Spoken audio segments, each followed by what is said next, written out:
What's going on, guys? I'm Dylan. And I'm And Travis. we're the 4-6 Boys, back again with another video. And today we are doing our top 10 picks for the best movies of 2024. Ooh, I'm excited for this one. So, this is, in our opinion, the best movies that we have seen this year of 2024.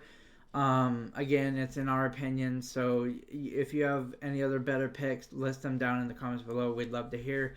Without further ado, let's get right into it. What a way to start off at number 10 with probably one of my favorite horror movies of 2024, Smile 2.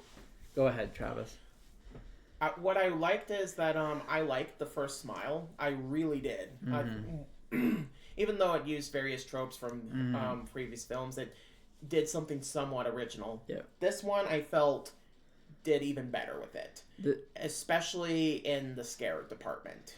This movie, I tell you what, I told Travis this, it was the first movie since I saw the original Conjuring film in theaters that made me not want to go to sleep. Like, legit, I felt legit paranoia the entire time. The song that plays at the end of, or in the credits, The end credits are... I can't even listen to that song. I can't listen to the end credits song. It's such a great movie, though. If you haven't seen it, give it a watch. You won't regret it. The next movie at number 9 is a very great family film. The first movie, again, was great, and this one is great as well. I really did like Inside Out too. I felt that it, even though may not be as good as the first one, it was still a really good one about teaching people about how to be yourself, how to not let anxiety take control of your stuff, because it could potentially damage relationships with family, friends, if you let it go too far. When you should learn to manage your anxiety rather than just outright get rid of it. I think that that's a good lesson for the younger demographic to hold on to. Yeah, I would agree. I would definitely agree. This was definitely an interesting one for sure. Abigail has been living rent free in my mind since I saw it, because of how fun it was, how creative it was, and just how funny the movie was. Just because the characters, even though they do bad things, they're still funny in their own way. Yeah. And it's just a fun, gory film to go with, and is definitely a good time killer as well. I would agree, and it was just fun to watch overall. Immaculate. It was a really good movie. I know that Sydney Sweeney has been wanting this movie to be made for years, close to a decade, I think, at that point. But I think it was well worth the wait, because it actually has an interesting story with it, where it's similar to First Omen, but the only difference is that Immaculate takes more of the science route, while First Omen takes the more supernatural route. Yep. And what I've always appreciated is the main character is not an idiot and actually makes smart decisions. It's just that the facility that she's trapped in is always like 3 steps ahead and has anticipated every escape route possible. Yeah. And that ending has stuck with me pretty much since I first saw it. Yeah, me too. Wow. This next one, I'm sorry it can't be higher on the list, but it deserves to be on this list. Deadpool and Wolverine. That was a fun one. Definitely one of my favorites of the year, for sure. One of the best opening sequences that Oh, I've seen in a while. easily. Of any superhero movie in the last couple of years, for sure. And just the chemistry between Hugh Jackman and between Wolverine and Deadpool is just great. Yeah, and some of the cameos were pretty good too. Cameos were great. Yeah. Amazing. Just a fun time. I think the only other film that was this gloriously fun would have to be Terrifier, which didn't make the list, but it almost did. Yeah. We'll put Terrifier at an honorable mention. Yeah, sure. This next film was probably the one I was the most excited to go see as soon as I saw who the director was and what it was. Alien Romulus. I would agree, because this movie ended up being such a great movie, and it was such a fun time to watch, and it was a throwback to the old movies and stuff like that. So the practical effects were on point. Sound was great.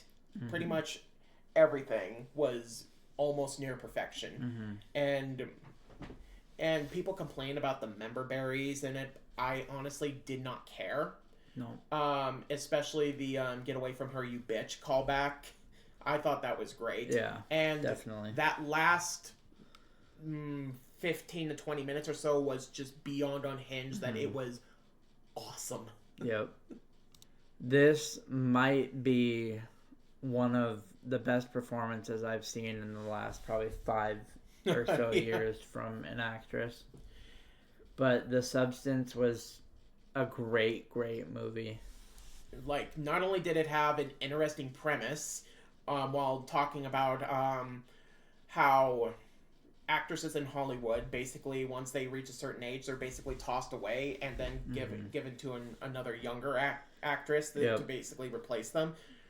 But if I thought that the ending to Alien Romulus was insane, this one cranked that up to like 20. Just when I thought that the most messed up part was done, it throws another one at you, and it's even more insane than the last, and never would have expected what happened at that end. Yeah. Just, it was amazing, like this how this got made. Yep. And I just can't get over how amazing this movie was. This movie will make you tear up even if you're not a big crier at movies. I thought that Inside Out 2 was going to be the best animated film. Then I saw number 3, The Wild Robot. Yep. Probably the most wholesome animated film I have seen in a while. Just, I am amazed that it only took $78 million to make that movie, while Inside Out 2 took about $200 to make. And I would say that Wild Robot looks better somehow with less money. Just great comedic timing. Emotional moments are very well done.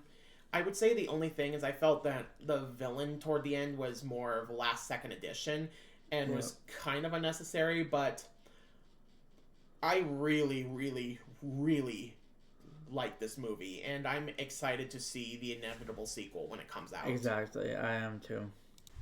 Number 2 is Dune Part 2.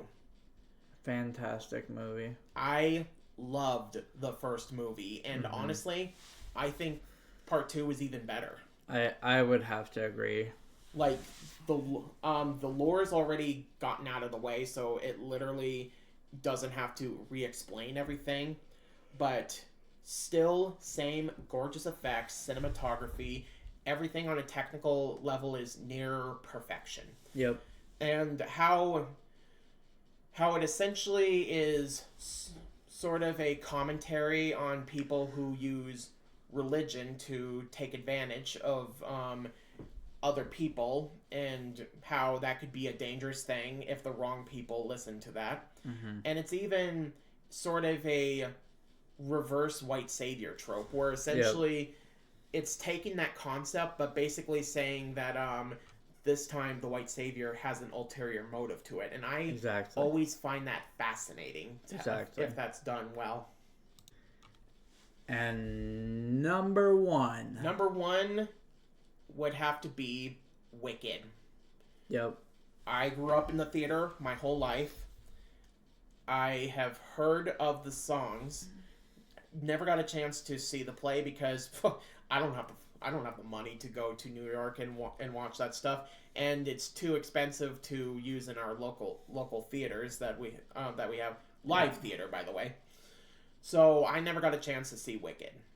So I went in mostly blind, not knowing much of the story, and it is amazing how it goes through themes of discrimination and propaganda, and how people will just blindly listen to propaganda, and how that affects people's views on other people because of that. And the music, aside from that, is amazing. Like, I would say everything was great. All performances were amazing. Set design, costume, pretty much everything. I am excited for part 2 when it comes out. I would agree. And again, the music was amazing. Everything about this movie was great. Well, that was our top 10 movies of 2024, and we hope you enjoyed. If you have a favorite movie of 2024, list it down in the comments below. We'd love to hear it. If you like this video and you want to see more videos like this video, hit that subscribe button, smash that like button, turn on notifications so you get notified when we upload new videos. I'm Dylan. And I'm Travis. We're the 406 Boys. See ya.